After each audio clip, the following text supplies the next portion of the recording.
Yeah. Lil Brunson back at you with the back at you, and I am the best reporting on the Eagles.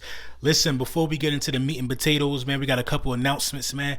Make sure that you subscribe to the Flick Chat. Give yourself a crack at this bread every week with the weekly pick'ems. You know what I'm saying? I think we've been doing it for 4 weeks now. That's a month. Shout out to the sponsors, man, for helping put some, some cash in people's pockets, man, during these tough times. The way it works is you put in your pick'ems. Last week, I think we had 230 something people in there, and the number one person who picks the best pick'em out of, between whoever the Philadelphia Eagles face and the Philadelphia Eagles, obviously, it's kind of like a DraftKings style pick'em. So you're picking in between this week, for instance, between Carson Wentz, Aaron Rodgers,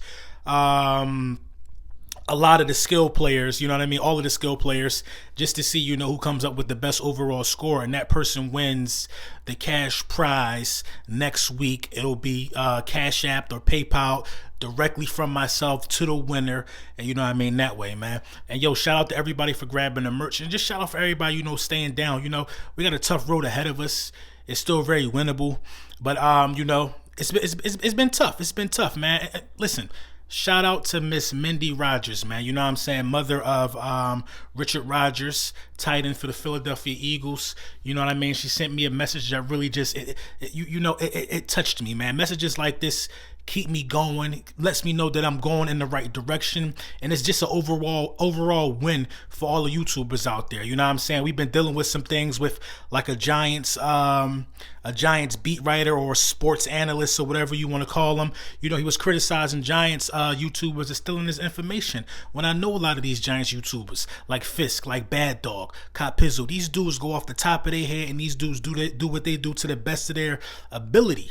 You know what I'm saying? And I've also seen the reverse to that. I've seen, like I said in my video touching on this subject, I've seen where YouTubers touch on stuff first, and then you see it on ESPN a day or two later. You know what I'm saying? But of course, the credit gonna go to whoever the big source is. But listen, man, this is a win for the YouTubers, man. Like I said, shout out to Miss Mindy Rodgers, man, for watching the content, man. Thank you. Speaking of Richard Rodgers, before we get into the meat and potatoes of this video, quietly having a pretty decent season. You know what I'm saying? The Philadelphia Eagles need to implement a plan to using him more, because you got to. This is a guy, and this is just all in all honesty. This is a guy who's shown you that it could be a tight end one on multiple rosters. But this is the thing with the Philadelphia Eagles, man. We see a guy giving us a spark. We see a guy playing at a high level. And then when the guy who was slated above him comes back from injury, we go right to that guy, i.e. Alshon coming back, taking away from Travis Fulgham snaps. Everybody, the big news this week is Zach Ertz coming back. Come on, Richard Rodgers is the third tight end on the roster, a guy averaging 14 yards a catch. You know what I'm saying? And he's probably going to, get limited snaps if Zach comes back, because Dallas is back as well. But, I guess that's just how it goes in Eagles football, man.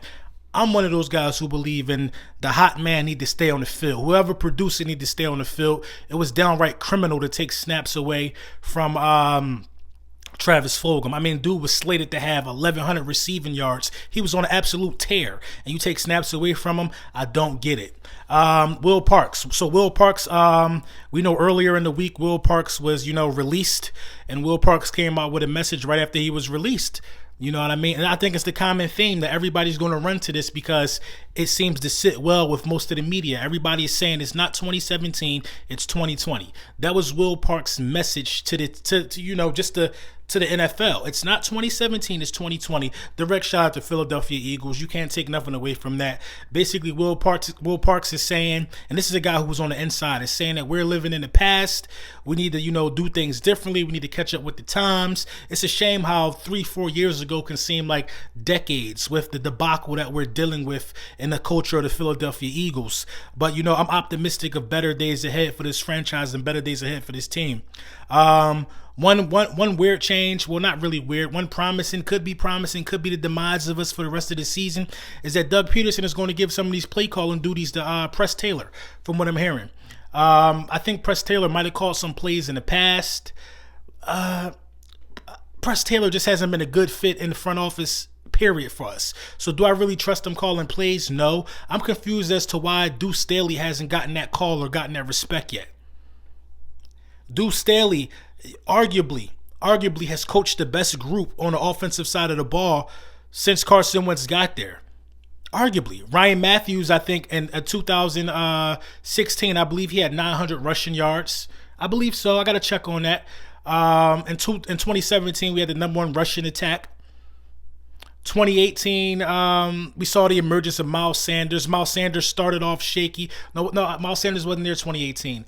I can't recall how the rushing attack was in 2018. I got to go back and look at that one. I think it was still pretty fairly good, especially guys like Wendell Smallwood. You had them step up. He still was able to be serviceable with a Darren Sproles. 2019, Miles Sanders started off shaky. I believe that Duce Staley is responsible for coaching Miles Sanders up to the Miles Sanders that we see today. You know what I mean? A star. He's a star in my opinion. And in 2019, in 2020 this year, Miles Sanders is third in average for yards per carry, but we're not using them right. Now, Duce Staley, think about this. If Duce Staley was to call plays for the Philadelphia Eagles, being as though he's a running back coach, it would be heavy in the run. Miles Sanders is already on record saying this week that he believes that if the Philadelphia Eagles would lean on the running game, I'm not going to quote this word for word, but if the Philadelphia Eagles were to run the ball more, we would be deadly back there. It would be something, that we could lean on. He said something in the ballpark of that, but I totally agree, and I think the rest of the NFL can agree and can attest to that. Press Taylor calling plays. Why not? I'll see what he got. It can't get much worse than Doug. You know what I mean? If Press Taylor's going to call some plays, he's not going to start the game calling plays. I could bet my bottom dollar on that. Doug is still going to give you the 15 to 25 scripted plays, meaning that we're still going to start slow because we've been starting slow with Doug starting the game calling plays. Rich Scangrello, it's rumored that he calls plays as well, but in a 2-minute drill scenario. A lot of our 2-minute drills don't work out, so I really don't trust him calling plays either. Yeah. Doug should give it up for a whole game, I think. Don't give nobody bits and pieces. Don't give anybody bits and pieces. Give it up for a whole game if you're going to give it up. Just be the coach. And in situations where play callers are calling plays and they want to come to you for an okay, you know what I'm saying? Then you can do something like that. The Philly special had to be okay. Nick Foles asked them, do you want to go Philly? He asked them that. I wonder how many times does Carson Wentz go to the play callers and say, do you want to try this or do you want to do that? Something that he's comfortable with doing. Is he doing that? Because at some point you got to start doing it because they're not putting you in comfortable positions. They're just not doing it. They're not rolling you out. They're calling the plays and they taking responsibility for the bad play calling. But at the same time, in my opinion, the leader is supposed to go over there and suggest what he's comfortable doing. So Carson Wentz should go out there and suggest it sometimes. Let's call this. Let's get me outside of the pocket. Let's get the defense thinking more because once I snap the ball and I sit back there, I'm going to sit and duck. And that's just the reality of it. So I don't care about any of these guys calling plays besides Doug if it ain't Duce. If it ain't Duce, I don't care who else do it because I think you're going to get the same result. Duce is the only one who's going to be thinking run first because he coaches the running back room. It's a no-brainer. A no-brainer. The only person that I would bring in to be the offensive coordinator of the Philadelphia Eagles, I believe we're going to get an offensive coordinator the next season. The only person I would bring in over Duce Staley is Eric Bieniemy from the Chiefs. A lot of people have been asking me, well, who would you bring in? But I don't think Eric Bieniemy is going to come over there from one offense that's explosive and he's making his bones to another offense just to call plays. Eric Bieniemy is going to have to be the coach if he's coming to the Philadelphia Eagles. So your only chance, in my opinion, to make a seamless transition with guys who trust a coach is Duce Staley. Period. Unless Frank Wright get fired or something crazy like that, the logical explanation for a seamless transition at play calling is Duce Staley. Eric Bieniemy is not going to leave calling plays under Andy Reid to call plays under Doug Peterson. He ain't going to do it. But let me know what you think in the comments.